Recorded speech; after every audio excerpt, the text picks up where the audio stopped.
की तकरीर के मेहमान ख़ुसूसी और इनके हमरा हैं और भी दीगर मेहमान और इस तरह जहाँ पर अपने लिए रोज़गार के मौके पैदा कर रहे हैं, वहीं अपने साथ साथ काम है जहाँ जम्मू कश्मीर के हवाले से आमतौर पर यह ख्याल था कि पढ़े लिखे नौजवान बेरोजगार हैं, लेकिन इस सबक में जब हम देखते हैं कि नौजवान खुद अपने लिए रास्ते तलाश कर रहे हैं, अपने रोजगार के लिए, अपने साथियों के लिए।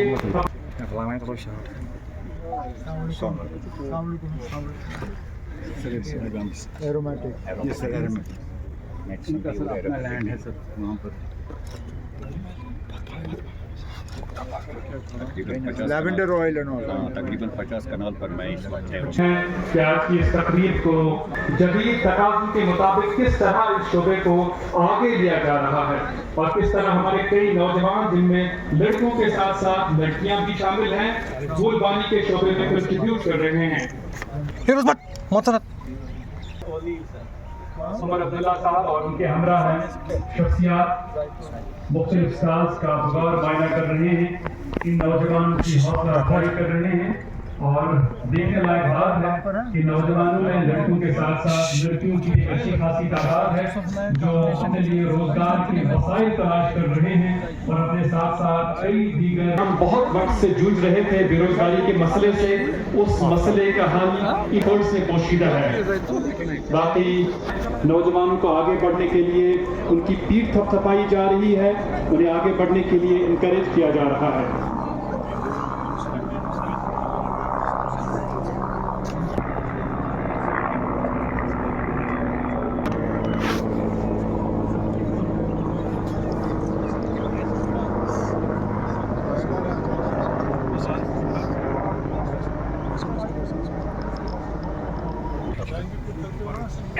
सवाल है जी भाई।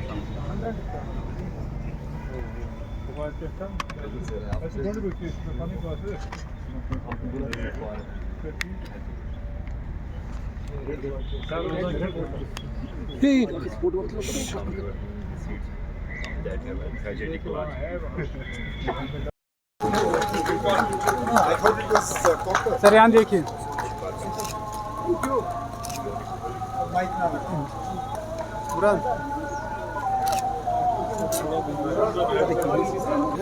उधर नहीं जाएगी, इधर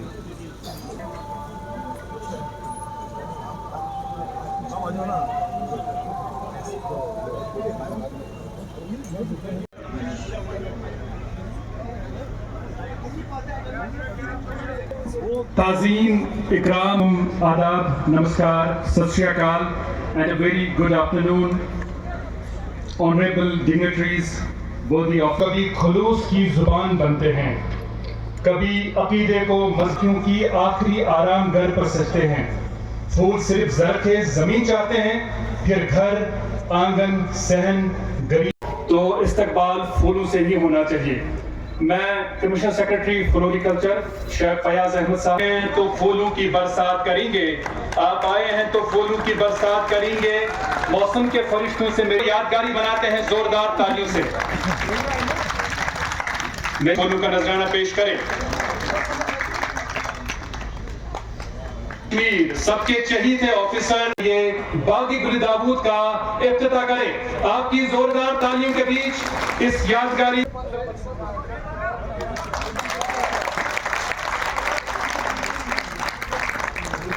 बहुत बहुत मुबारक फ्लोरिकल्चर महकमे को और फ्लोरिकल्चर महकमे के अमले को, जम्मू कश्मीर के अवाम को एक काबिल तारीफ कदम, एक बहुत ही अहम प्रोजेक्ट जिसका आज अपने मुबारक हाथों से उमर अब्दुल्ला साहब ने इफ्तिताह किया। हमारे मुकामी एमएलए और नौजवान साथी जनाब एहसान परदेसी साहब, मेरे पॉलिटिकल एडवाइज़र जनाब मुदस्सिर शामिरी साहब, डिविजनल कमिश्नर कश्मीर जनाब बिहूरी साहब, बीसी स्कॉस्ट कश्मीर प्रोफेसर गनाई साहब, हमारे आज के प्रोग्राम के मेज़बान commissioner secretary floriculture parks and gardens जनाब शेख फयाज साहब, यहाँ पे मौजूद जम्मू कश्मीर हुकूमत के सीनियर अफसर हजरात, मुअज़्ज़िज़ ख़वातीन व हज़रात, प्रेस के दोस्तों, आप सबको मेरी तरफ से अस्सलाम वालेकुम।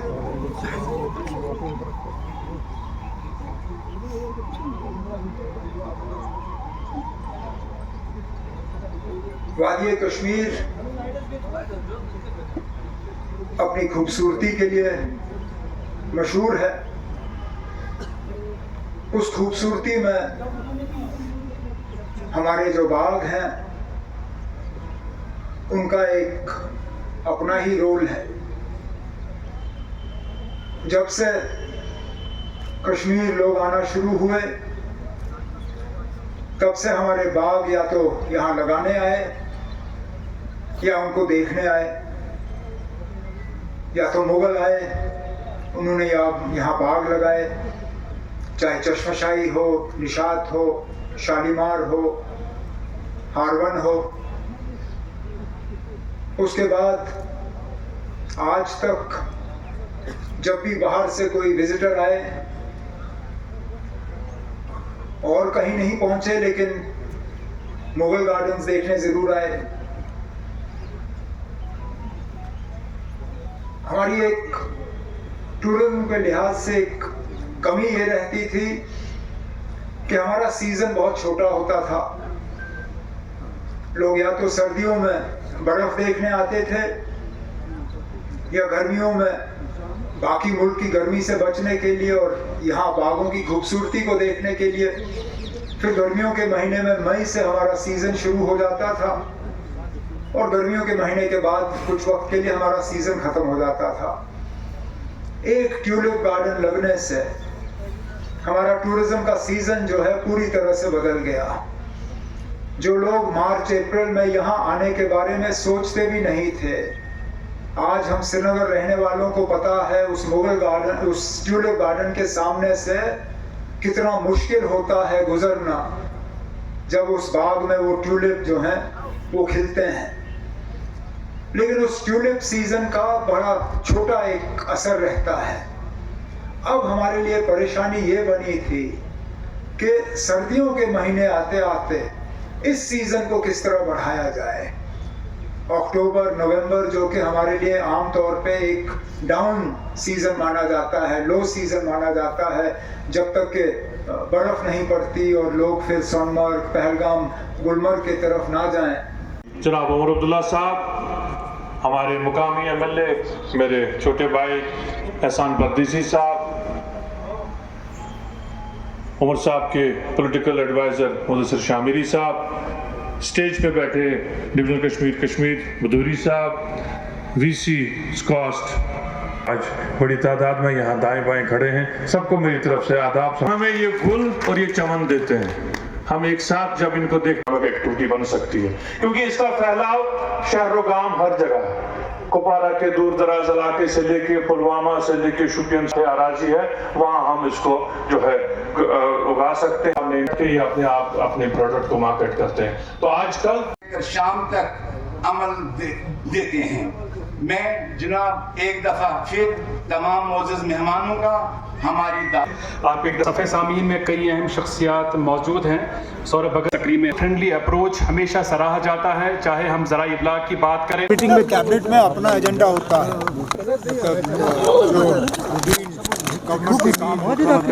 उस हवाले से बात हुई। लेकिन जो मुझे लगता है सबसे मेन जो आज फैसला कैबिनेट में था वो एक सब कमेटी को कायम करने का जो फैसला था रिजर्वेशन के मामले को देखने के लिए। रिजर्वेशन को लेके बहुत सी बातें की जा रही हैं, शिकायतों का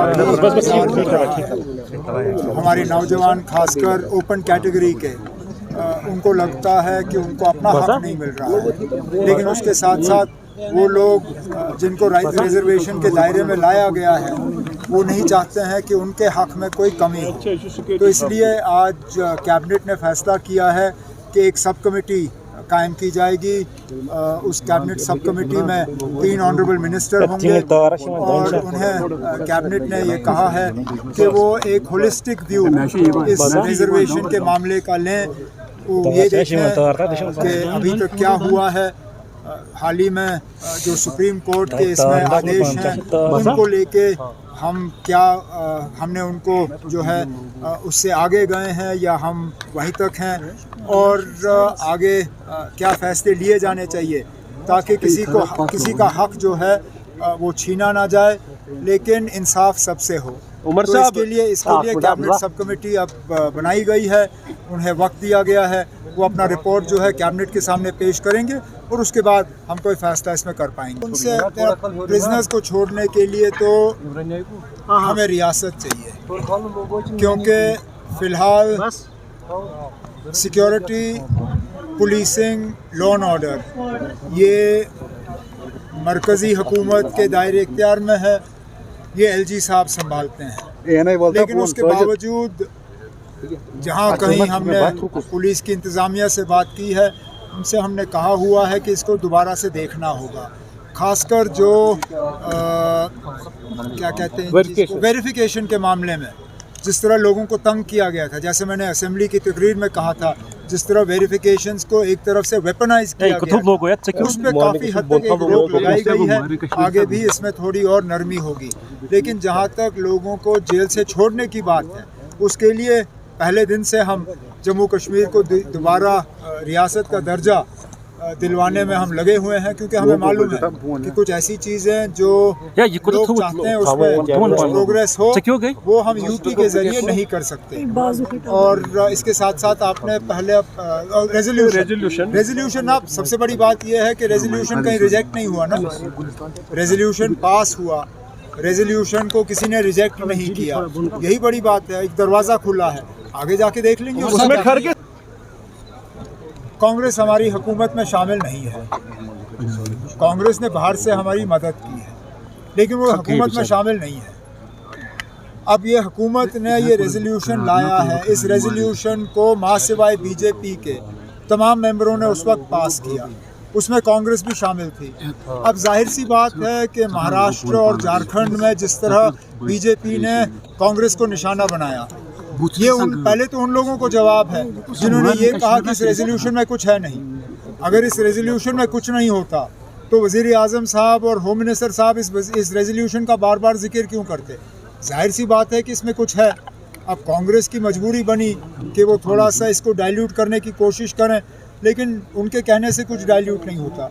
जम्मू कश्मीर की असेंबली ने ओवरवेलमिंग मेजॉरिटी से इसको पास किया है, और वो है कैबिनेट ने तो पहले ही विंटर प्रिपरेशन का काम किया है।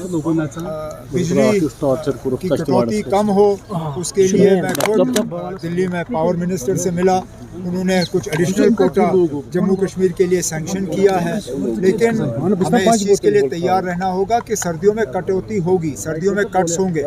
लेकिन मैंने डिपार्टमेंट से ये कहा हुआ है कि जहाँ जहाँ बिजली की चोरी कम हो, जहाँ जहाँ बिजली की फ़ीस जो है उम्मीद के मुताबिक हमें मिले, वहाँ कटौती कम होनी चाहिए, वहाँ लोड शेडिंग कम होना चाहिए। और उम्मीद की जाती है कि इस साल सर्दियों में लोगों को थोड़ा सा इसमें इम्प्रूवमेंट नज़र आए। राष्ट्रपति की बात है, और अफसोस की बात यह है कि हमारे लोगों ने कुछ भी नहीं सीखा। ये पहला हादसा नहीं है ऐसा जबकि लोकल्स को पुलिस कैंप में बुला के साथ मारपीट नहीं हुई। ये तो अल्लाह का शुक्र है कि ये सारे जो हैं ये मतलब अपनी कीमती जानें नहीं तो इससे पहले हमने वो हादसे भी देखे जहाँ लोगों को पुलिस के कैंप में बुला के टॉर्चर करके वो अपनी कीमती जानें गंवाई। मैं उम्मीद करूँगा आर्मी के तरफ से कि इसमें कोई नरमी ना दिखाई जाए, इसको एक ट्रांसपेरेंट तरीके से इसकी इन्वेस्टिगेशन होनी चाहिए, और जो लोग इसके लिए जिम्मेदार हैं अगर उनके खिलाफ सबूत उनको मिला तो उनको फौरी तौर कोर्ट मार्शल करके उनको सजा मिलनी चाहिए।